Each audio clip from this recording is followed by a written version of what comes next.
RDC est une et indivisible. Et la population de tout le monde, c'est qu'il faut tout arrêter pour faire face à cette situation. Et que nous ferons de cette terre richement bénie un réel havre de paix, de prospérité et de progrès social.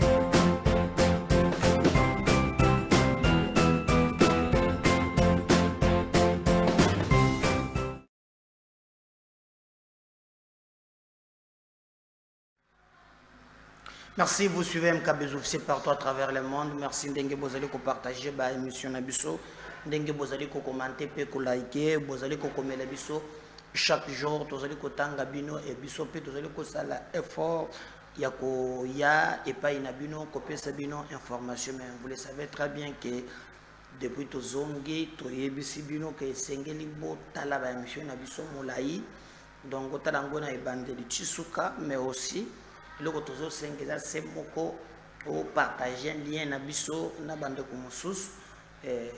Quand je regarde les nombres il y a ba vie au lieu qu'il y a des vidéos tout sali ba 200 000 vies 200 j'ai regardé hier na ba nanin tout ça ba sali 247 000 vies même à ta chaîne les autres on a 30 40 on a déjà fait des 247 000 vies 200 000 vies, 100 000 n'en parlons pas. Vous l'avez fait, c'est grâce à vous que vous avez été. Alors, ce que nous vous demandons, Boluka aussi le lengenini, beaucoup qui kosala ete, na makasi obutela kanango émission nabiso, et ça la permet makasi bozali ko s'abonner nango. Parce que l'objectif, bobi ke namboka nabiso lukuta eleki makasi. Alors nous voulons que bota la émission na biso bo partager ngo na bato mususu bato pe batala mais bo senga bango bo s'abonner. Quel est l'avantage lorsque vous allez s'abonner? Lingi ko lobake à chaque fois que ozali kotia vidéo ya sika yo kozana facilité ya ko s'abonner to pe ya kolandango directement. C'est pour lorsque vous allez s'abonner qu'il y a une cloche de notification au final P1. Ce que vous vidéo ya sikapan et que signaler yo que MKB officiel avoir qu'il faut que tu sans problème. Donc il faut bosser la yango et zali votre façon de nous soutenir, de partager les liens, de vous abonner ce que nous au salir yango de l'actualité et zali le président de la République Félix Antoine Tshisekedi Tshilombo Aoutiko a confirmé par la Cour constitutionnelle. Boyebaki que Théodore Ngoyi Oyazali, professeur des universités, hier à Kendaki à niveau ya Cour pour contester élection ou réélection ya Félix et Tshisekedi Alobaki et Sengela qui Cour constitutionnelle banile élection ya Félix et Tshisekedi pour ezalaki entaché na ba graves irrégularités entre autres Théodore Ngoyi Alobaki yé à comprendre te pouvoir seni azuwapi ya kosalisa maponami en dehors ya jour moko pour continuer le but que élection à 11h mais quand est-ce que yé azui pouvoir ya kosalisa 2 ou 3 jours alors tout le monde vraiment cour constitutionnelle kozoli kamboana et Sengela qui a tranché sur Yango, mais c'est ni peu besoin qui parole balobi mais Théodore Ngoya si la soni parce que c'est l'échec même Constant Mutamba alekiye azana yena bavoa ata mukete et boni yepe akoya ko obeta du solo oana.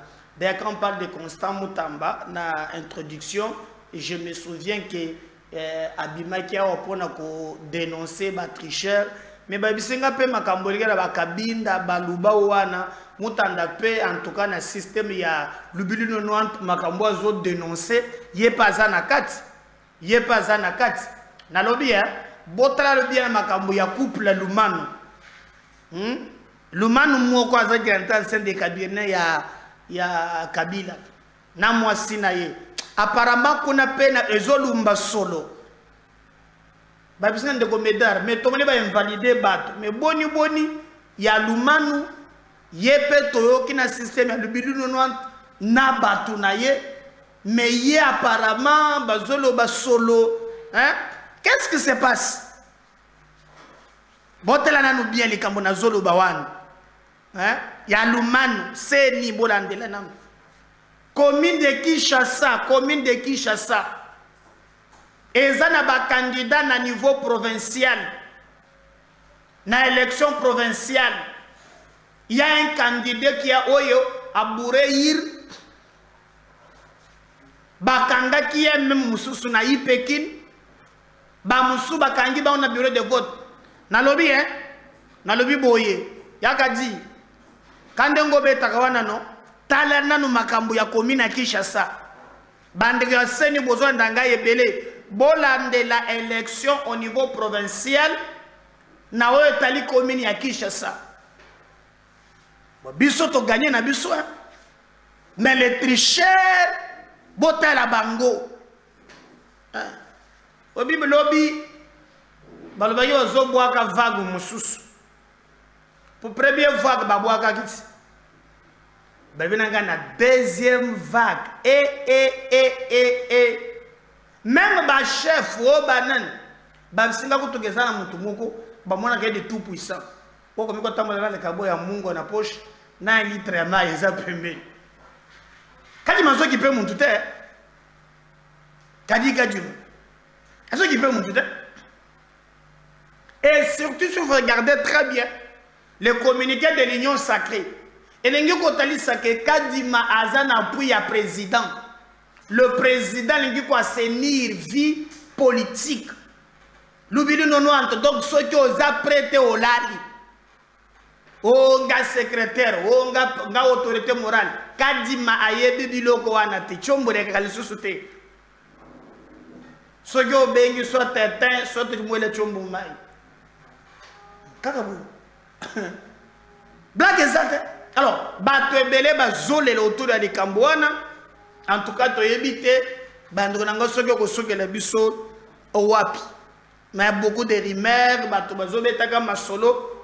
Alors, je vous donne une information. Lobby, selon les informations tozui, monaki que récupération trop ya opposition, balingaki ba récupérer dossier wan pour deuxième liste. Ce que ça triché, Lukana yo, hein?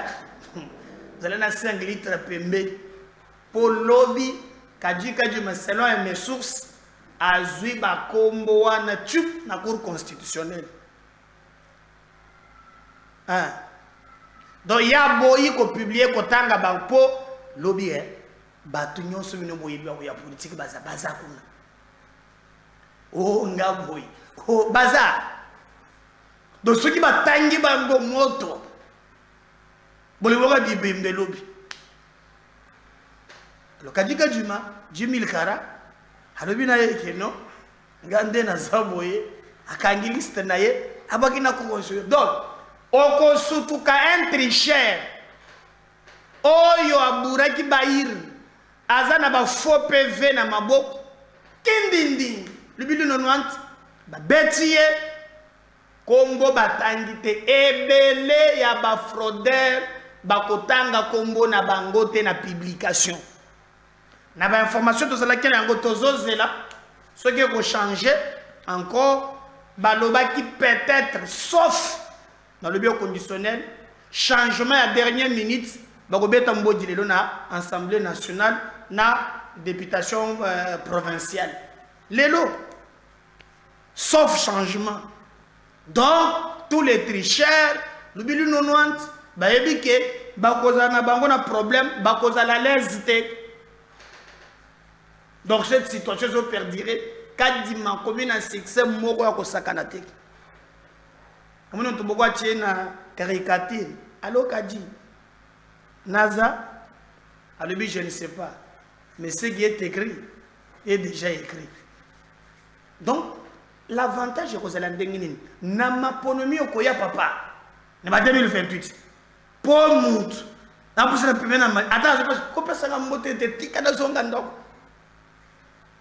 on est présent en 2006, tricherie, c'est normal, hein? 2011, normal, hein? 2018, personne n'en parlait.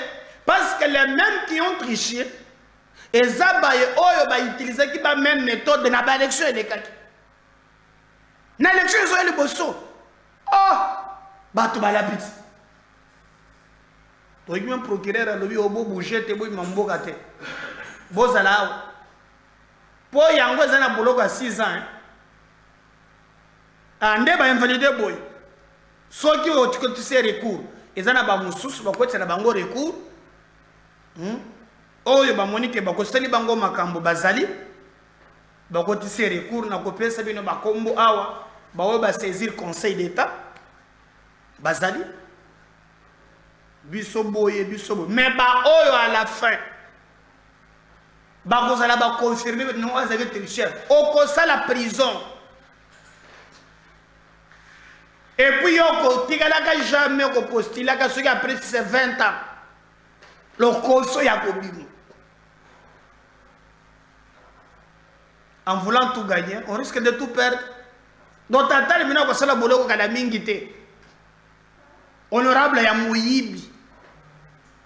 Mais nous voulons batu oyo bazali ko travailler pour le peuple, batu oyo bazali ko zala juste digne pour na ko défendre l'intégrité territoriale ya mboka na biso MKB officiel to zali wana pour na ko besa bino information au vrai sens du mot. Le malheur ne vient jamais seul. Lobby conseil d'état lobby o bo peut s'engager en na sambisa ye.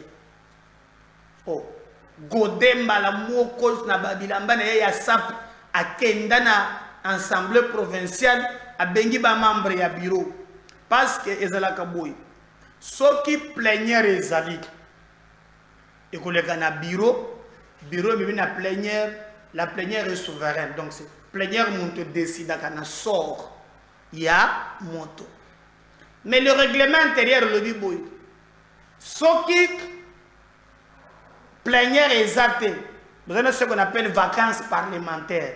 Bapé sur pouvoir na bureau. Yango monaki même kala. Tango gode gentila lingaki ale kisamukebai. Bazalaki na vacances parlementaires. Alors Gentila avait utilisé Godé. C'est comme ça qu'on avait enlevé les immunités à Moukebaï. Tant qu'on avait na vacances parlementaires. Ils allaient à un moment où le bureau comme on a pouvoir makas. Pour la plénière, on va rejeter débat débatteur to boy. Mais dès que vous avez un membre du bureau, le bureau non. Alors, conseil d'état le bureau, Gentini oyo, ana makamuma mingi tolianiye. Allez, bon autorisé. Nde goda zubilamba ya couleur ye wana na bureau ya assemblée provinciale. A sangisi ba membre ya bureau sur le 5 4 balobi allez. Gentini za gouverneur to ba ko essayer. Alors, ba ko essayer et sengeli sikoyo Gentini ayape na démission na ye pour te babe na ko donner un moment où Gentini est gouverneur te. To moni je propose que je combo. Bino ne pas comme la bino wane. Je coco maintenant à cause de la vice-gouvernance à jouer intérim. Le groupe des gens qui ont contesté yango parce que est-ce que tant que va suspendre yé bayoka qui est parce que il y a un principe de droit au balobaka présomption d'innocence. Les alipés prévu dans le texte. Même un criminel a droit à entendre yé. Si ma koyoka yende bokoki kolobake non na oyo sali tozali kolongola ye. Mais est-ce que bazwa kita ya koyoka ye? Je pense pas. Et pour le moment, Gentini a 12 ye muto salango mingi mukebai lelo même Godé allié ye. Goda kuli me lokola musantu alors que ye pe muntu ya ba frappe. Donc quand je me souviens de ce dossier belé, ngamoko na yebi na komona ndenga komiko sala neti yende mutu malamu ekamusaka ngai ekamusaka ngamo système ya benda bango mukile valemba na bango to distraire bango mais je pense pas que yepe aza penza clean comme tokoki koloba nyonso oyo bato bazali koloba lelo. Alors on attend voir ce que ça va donner. Biso na bino toko yeba na mboka na biso. Alors tozali ko yoka ba information mususu Tshisekedi aza confirmé Mukwege a sali une déclaration. Alors déclaration à Mukwege yangoy. Denis Mukwege le biboy. Un peuple qui se laisse corrompre et applaudit ses bourreaux sans résister est complice de son esclavage. Mais yo moko yakia o réparateur des femmes, réparateur des femmes. On a une campagne électorale, une campagne de vaccination. Donc, comme on a docteur, on a non, non. On a dit babilo qu'on a yo, monsieur Bamindele Bapesio, le Bungutulu, yo ane sukoyo, au bandi ko s'attaquer na peuple. Peuple la sa na yo ko mokote. Yonde aux 8 heures. Yonde aux 8 heures. Et au moins que l'élection Tshisekedi, même ba écart ya zanango, yo ko ki jamais ko ya lo. Peuple a ko résister ndengenini. Hein? Yo moko résister te na campagne, au kamati nzela ukimi, au mone campagne électorale, on dirait campagne de vaccination. Donc yo mwana ozongi, alors zongi la campagne ya ko réparer ba mère, hein?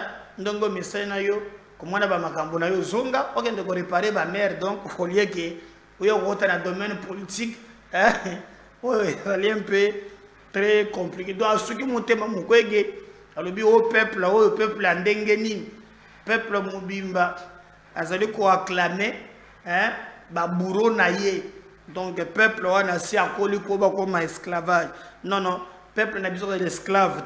L'esclavagisme n'est pas pour le peuple congolais, mais le peuple a ses matières. Il y a que comprendre que le reste, on dit qu'on distraire, en fait, ma cambonionso est clair.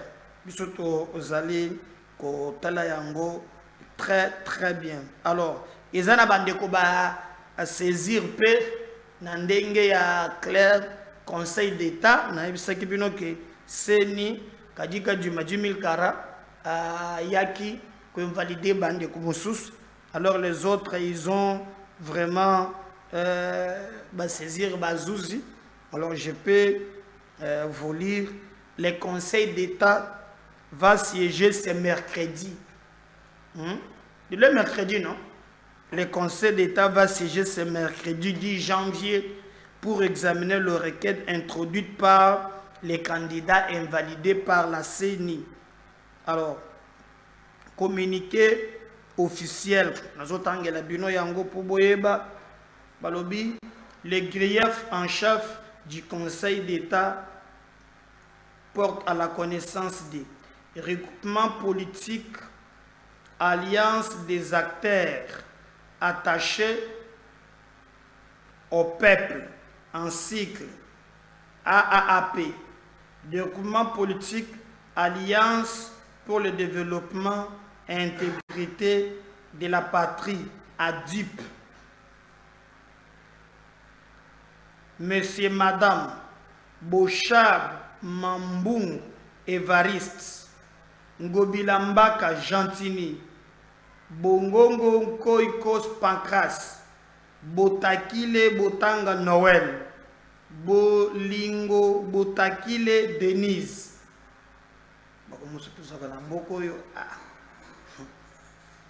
Baompeko Baiki Lidi, Butamuntu Luanga Chad, Singi Pululu Cerveau Pichu.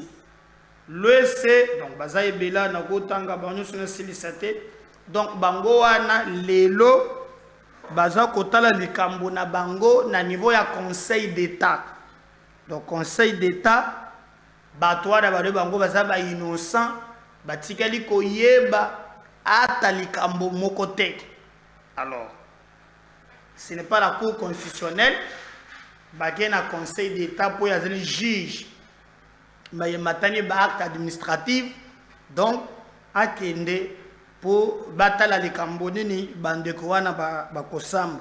Donc, Bakosamba, na seni nde bamemi yango na conseil d'état. Donc tozela lelo premier vague ya ba invalidé ndenge bazaleli totala ndenge nini deuxième vague kendaki lobi soki bato wana bakolonga réellement par rapport ya mayendenge malekeli na se. Mais entre autres bandeko mususu bazali ko se poser mutuna nini penza esali ke bakoma na niveau oyo tolobi. Certes yaba mususu eza na bambeba esalami, mais yaba mususu ezali pe vérité o babengi vérité désir. Alors na conseil d'état seni ya kozala ba candidat wana pe bakozala.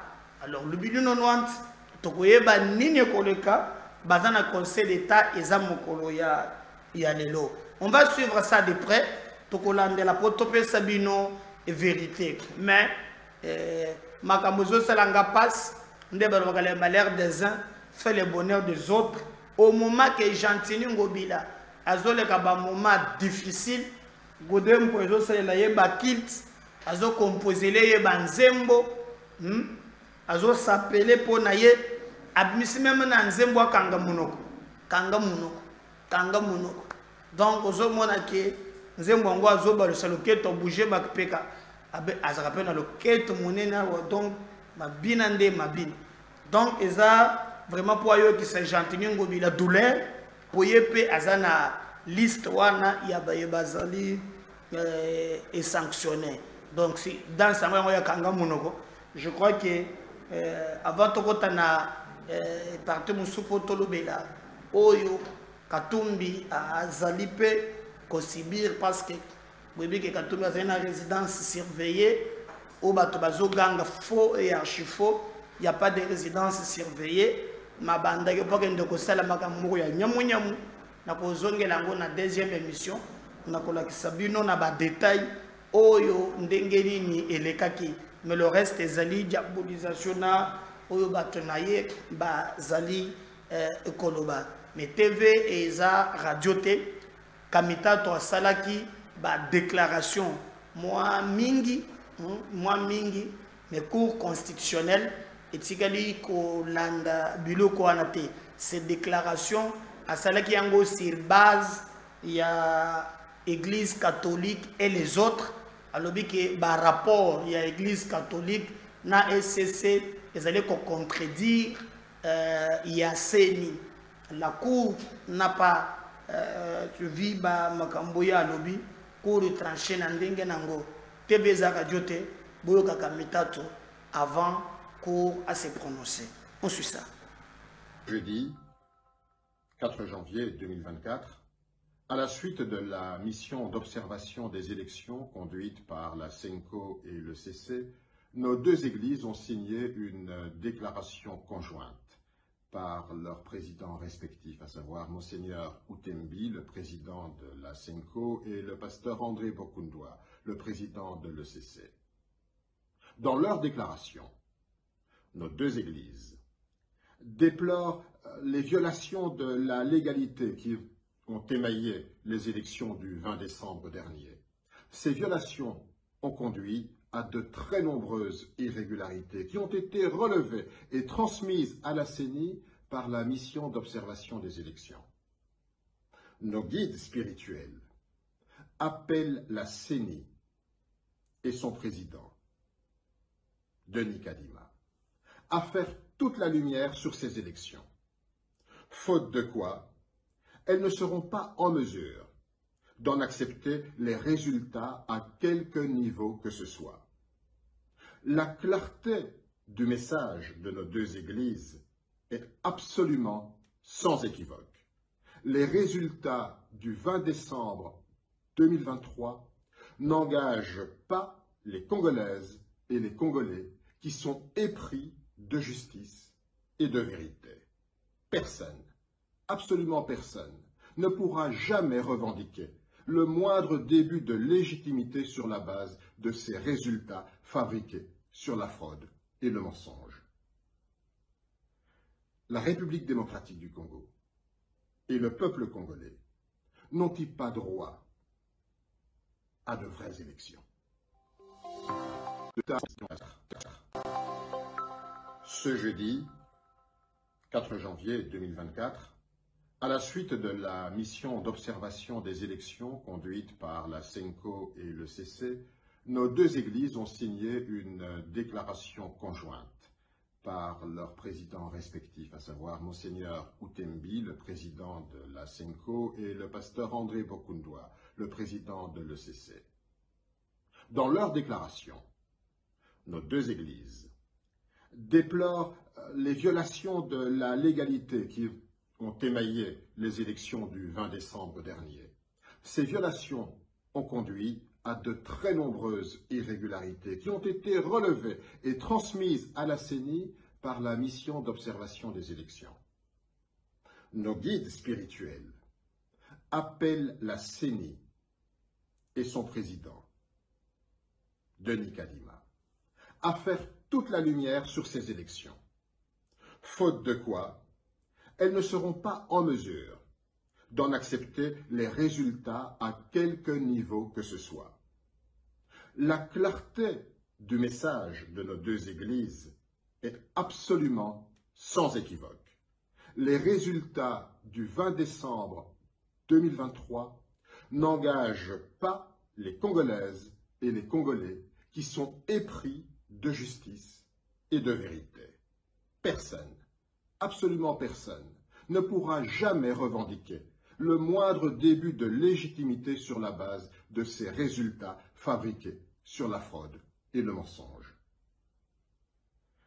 La République démocratique du Congo et le peuple congolais n'ont-ils pas droit à de vraies élections? Voilà, wana bolandi kamitatu bomoni ndenge nini azali kolia monoko, mais la CENI na cour constitutionnelle batikali kopesa crédit ata mon côté na makambo bango balobi.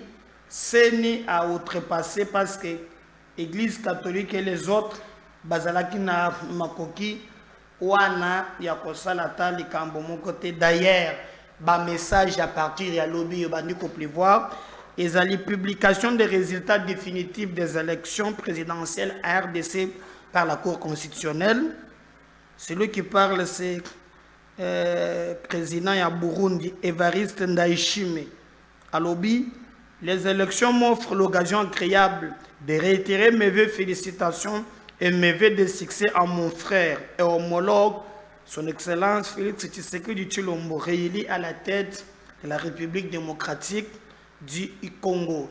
Donc, na moni Belgique a sali yango po débat ekomaki ya banani bazali ko soutenir Félix Tshisekedi en tant que ndeko misusu. Mais il y a un peu trop de choses yozali kolobama tout autour ya makambwana menangambo misusu. Olivier Kamitato akolobani dès lors que yemoko na église catholique tomonaki comment l'église catholique et komisaki processus électoral na tchela kibino awa ba pekisaki te muntu akende ko contester bolanda ki na chaîne na biso awa. Je crois que na kosenga 6 minutes moko boye oyo dondi a côté la bino bomona comment ba pesaki opposition opportunité baya kolakisa soki bazana ba élément contraire baya kité.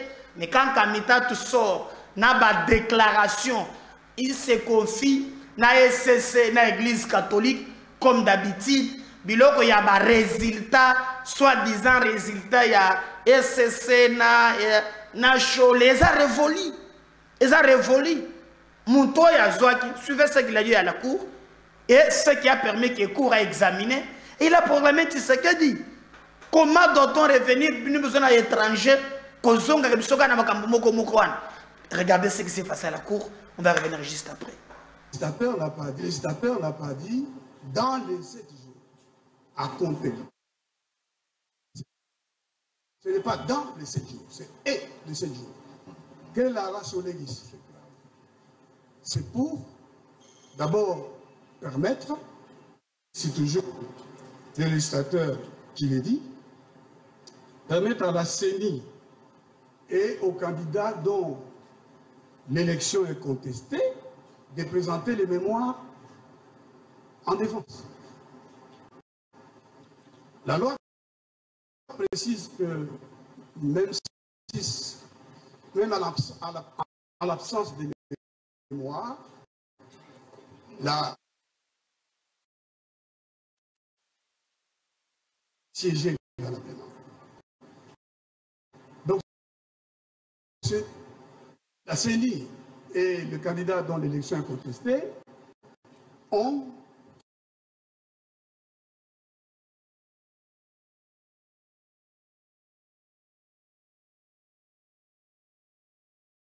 jours. Mais lorsqu'ils les envoient les mémoires en réponse à la requête, comme l'a dit l'un de vôtres, parce que j'étais devant cette même cour en 2018, a exprimé une opinion dissidente qui fait partie de votre jurisprudence, mais que vous n'avez pas publié, alors que la loi vous commande de publier une dissidente qui fait corps avec l'arrêt.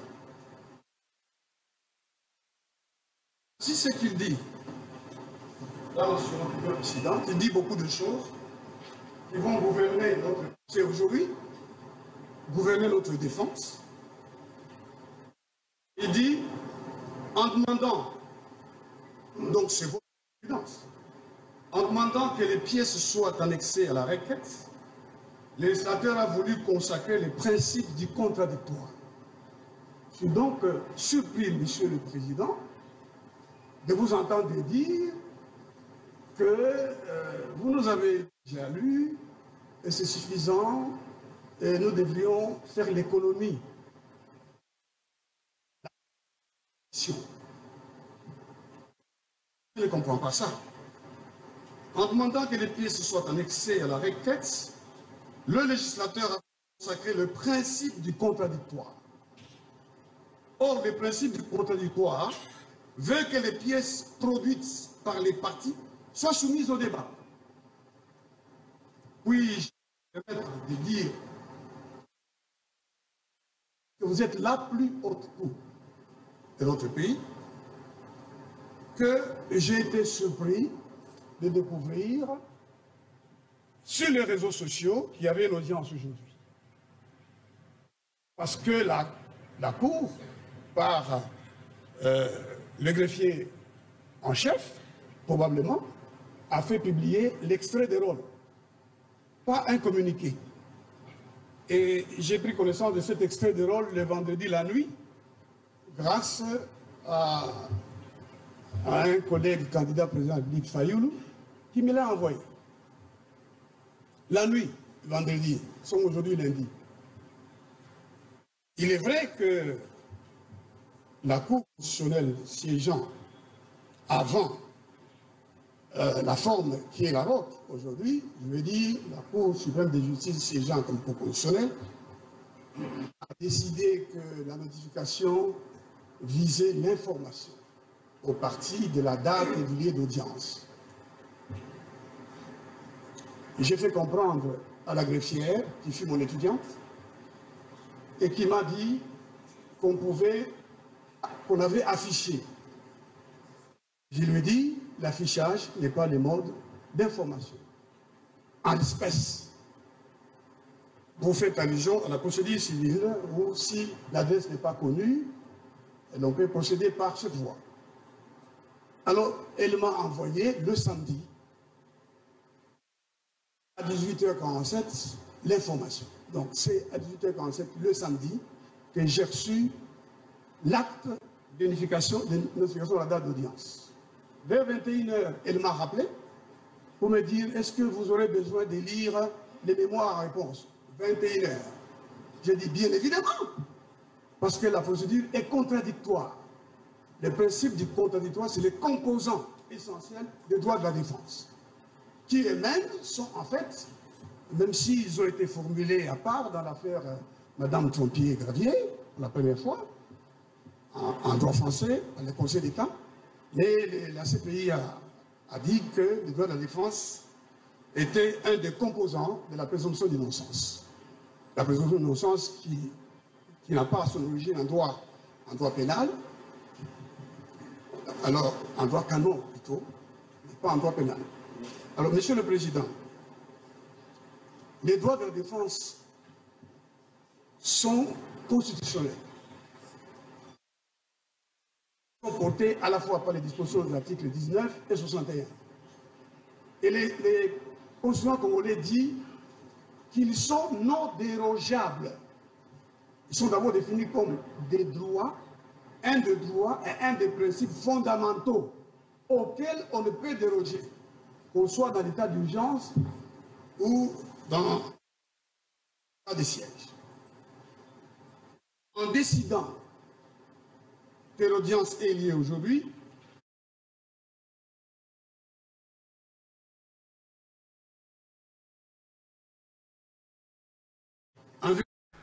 alors, malgré tout ce que lui a fait à la cour, Didi Martin a bimi à l'obi Boyokaye. La fraude planifiée, exécutée par la CENI est tellement flagrante et grossière que la République aujourd'hui est trahie. À ce qui va noter, pour Didi Martin, Mme Théodore a sali fraude des élections planifiées et c'est membre de la CENI. Donc, même au élection à cour, Didi Martin a dit Yangote. Mais à ce qui est à lobby, les membres de la CENI doivent être mis aux arrêts. Donc, pour Didi Martin, et Sengeli Kokanga, Batonyon so ya CENI, Oyo Bango Basali, et se pélicie à Tamukete. Donc, nous apprenons vraiment que Martin Fayulu a une logique.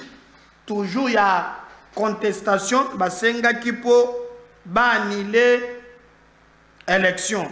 Mais contrairement à Obango Mesani Koloba, tout le monde que makambo échangé parce que bango mingi batala ka Belgique, batala ka France, mais Belgique yewa na lobby déjà emboîté le colo. A lobby na ye a azomona tina mon côté atinga malisusu.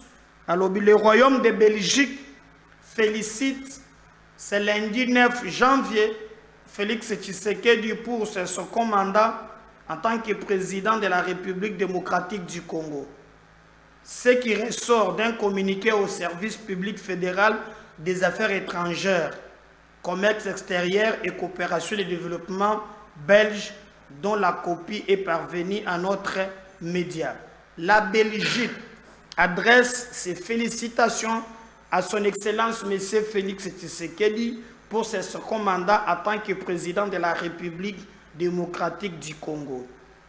Et a également salué l'élan démocratique dont a fait preuve une fois encore la population congolaise lors des élections du 20 décembre, malgré les difficultés, notamment le nombre de failles logistiques opérationnelles ainsi que les irrégularités signalées. Il est en outre encouragé la CENI à poursuivre ses investigations et de prendre des mesures pour sanctionner les responsables, notamment des fraudes électorales. Il sera important de tirer les leçons de ces 4 derniers cycles électoraux et de tenir compte des recommandations des rapports définitifs des missions d'observation électorale afin de mener des réformes légales, institutionnelles, nécessaires à l'organisation des prochains cycles dans le respect de la Constitution, ainsi a reconnu la Belgique. Donc,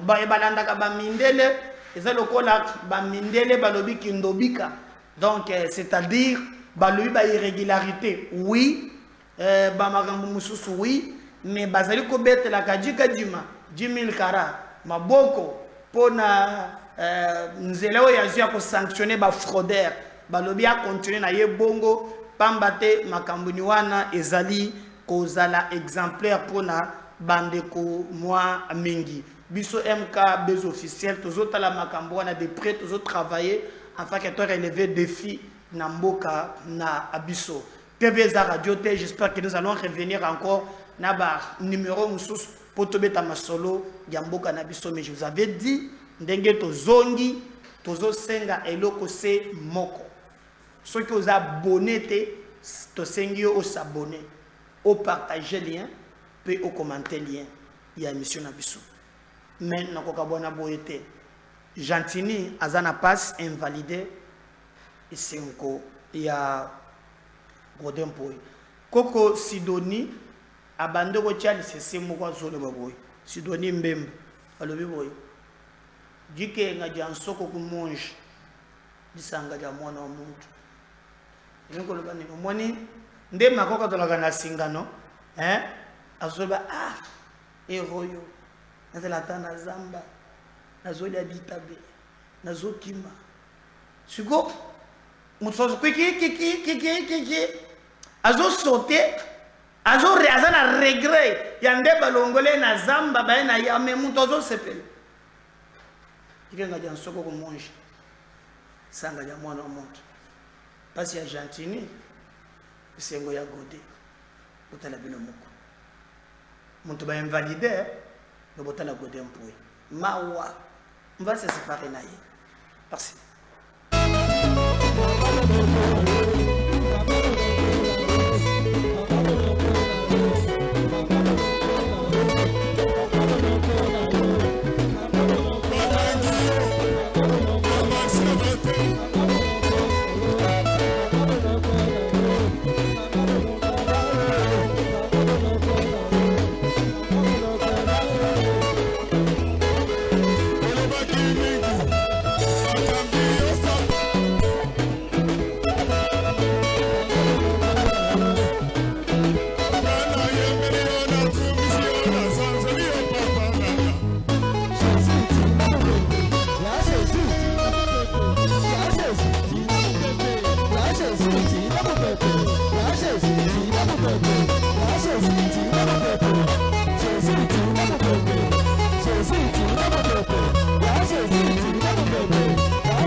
Au revoir.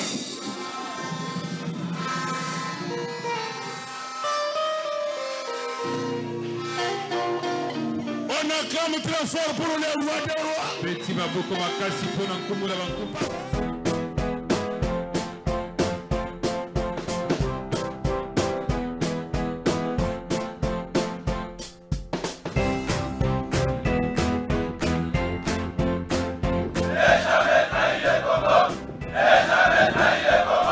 La RDC est une et indivisible. De la population de tout le monde, c'est qu'il faut tout arrêter pour faire face à cette situation. Et que nous ferons de cette terre richement bénie un réel havre de paix, de prospérité et de progrès social.